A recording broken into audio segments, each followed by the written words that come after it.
Carbon dioxide जैसे green house gases के चलते हमारी धरती पर तापमान दिन ब दिन बढ़ता ही जा रहा है। ये तो हम सब जानते हैं और इससे बचने के लिए हमें जितना ज्यादा हो सके पेड़ पौधे लगाना चाहिए, जिससे एटमॉस्फेयर में कार्बन डाइऑक्साइड की मात्रा कम हो और ऑक्सीजन की मात्रा ज्यादा। लेकिन अगर वायुमंडल में गैस के नाम पर सिर्फ और सिर्फ ऑक्सीजन ही हो, फिर क्या होगा? इमेजिन कीजिए आपने एक माचिस को जलाया और उसके तुरंत बाद ही आपके आसपास का पूरा इलाका आग में तब्दील हो गया, या फिर रास्ते में चलते वक्त आपके पीछे मॉन्स्टर के आकार के कीड़े मकोड़े आपका पीछा करने लगे। ये सब इमेजिनेशन सुनकर शायद आपको ये पागलपन लगे, लेकिन अगर वायुमंडल में सिर्फ ऑक्सीजन गैस ही मौजूद हो तो नजारा देखने में कुछ ऐसा ही होगा। तो चलिए जानते हैं कि पूरा वायुमंडल सिर्फ और सिर्फ ऑक्सीजन से भर जाने से हम इंसानों पर और धरती पे मौजूद बाकी जीव जंतुओं पर इसका क्या असर पड़ेगा। हकीकत में हमारे वायुमंडल का सिर्फ 20% ही ऑक्सीजन से भरा है और बाकी बचे 80% में ज्यादातर हमें नाइट्रोजन गैस ही मिलता है। अब इसमें कोई दो राय नहीं है कि हमें जिंदा रहने के लिए ऑक्सीजन की आवश्यकता है, जो हमें हर वक्त सांस लेने में मदद करता है। और अगर एटमॉस्फेयर में ऑक्सीजन ना हो तो धरती पे रहने वाले सभी जीवों का अंत होना निश्चित है। अब ये सब सुनने के बाद हर कोई ये सोचेगा कि 100% ऑक्सीजन होना हम सभी के लिए और भी अच्छा होगा, क्योंकि ऑक्सीजन से हमें सब अच्छी चीजें जो मिल रही है। लेकिन हकीकत तो कुछ और ही है। ऑक्सीजन हमारे शरीर में ऊर्जा पैदा करता है, जो हमारे बॉडी के लिए काफी अच्छा है। लेकिन कोई भी चीज अगर जरूरत से ज्यादा मिलने लग जाए तो वही शहद कब जहर बन जाता है पता भी नहीं चलता। क्या आप जानते हैं दुनिया में कुछ ऐसे बार्स है जहां आपको डायरेक्टली 95% प्योर ऑक्सीजन कंज्यूम करने को मिलेगा, और उन लोगों का ये कहना है इससे हमारी प्रोडक्टिविटी के साथ हम हैंगओवर से जल्दी रिकवर कर पाएंगे।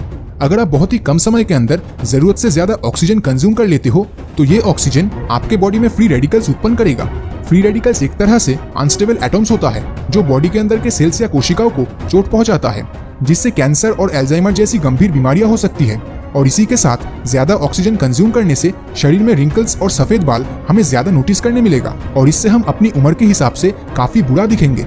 लेकिन ये भी तब होगा जब हम प्योर ऑक्सीजन वाले सिचुएशन में सर्वाइव करने लायक काबिलियत रखेंगे। अगर ऑक्सीजन अचानक से 100% हो जाए, तब जब भी हम ऐसे सिचुएशन में लंबी लंबी सांसें लेंगे तब हमारे सीने में बेहद दर्द होगा, लंग्स में लिक्विड की मात्रा काफी बढ़ जाएगी, जिससे आपको सरदर्द महसूस होगा और आपका दिमाग भी घूमने लगेगा। सांस लेते हुए आपके लंग्स के साथ आपके दिमाग पर भी इसका गहरा असर पड़ेगा और इसके बाद आप बेहोश होकर मर भी सकते हैं। मगर ये तो बात थी हम इंसानों की, लेकिन कीड़े मकोड़े के साथ शायद ऐसा नहीं होगा। आज से 30 करोड़ साल पहले धरती पे आज के मुकाबले काफी बड़े कीड़े मकोड़े मिलते थे। तब वायुमंडल में ऑक्सीजन 35% के आसपास हुआ करता था, मतलब आज से 15% ज्यादा। रिसर्चर्स के मुताबिक ज्यादा ऑक्सीजन के कारण ही तब के टाइम इतने बड़े कीड़े मकोड़े होते थे। अब इसके पीछे इनके शरीर का ट्रैकियल सिस्टम ही जिम्मेदार है, जो कि ट्यूब्स के कुछ नेटवर्क से, और ये बाहर के ऑक्सीजन को इनके शरीर के सेल्स तक पहुंचाता है और दूसरी तरफ से कार्बन डाइऑक्साइड को रिलीज करता है। तो अगर वायुमंडल में ऑक्सीजन ज्यादा हुआ तो उनका ट्रैकियल सिस्टम भी आज के मुकाबले काफी बड़ा होगा,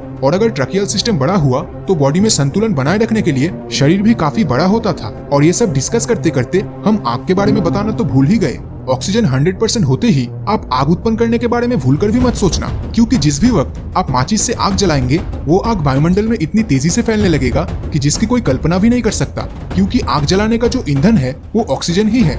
इसीलिए तब इस दुनिया में हमें अगर जिंदा रहना हो तो आग को हमें इस दुनिया से पूरी तरह मिटाना होगा। इसीलिए सभी चीजों की मात्रा वेल बैलेंस्ड होना चाहिए, नहीं तो तबाही होना निश्चित है। अब चाहे वो ऑक्सीजन हो या फिर कार्बन डाइऑक्साइड, तो कितना % ऑक्सीजन आपको वायुमंडल के लिए एकदम आइडियल लगता है, नीचे कमेंट करके जरूर बताएं। और अगर ये वीडियो आपको अच्छा लगा हो तो इस वीडियो को लाइक और अपने दोस्तों के साथ शेयर करना मत भूलना। और अगर अभी तक आपने हमारे चैनल को सब्सक्राइब नहीं किया है तो सब्सक्राइब करके नोटिफिकेशन बेल को ऑन कर दीजिए, क्योंकि मैं ऐसी ही वीडियोस हर हफ्ते लाता रहता हूँ। तो मिलता हूँ आपसे अगले वीडियो में, और हमेशा की तरह थैंक्स।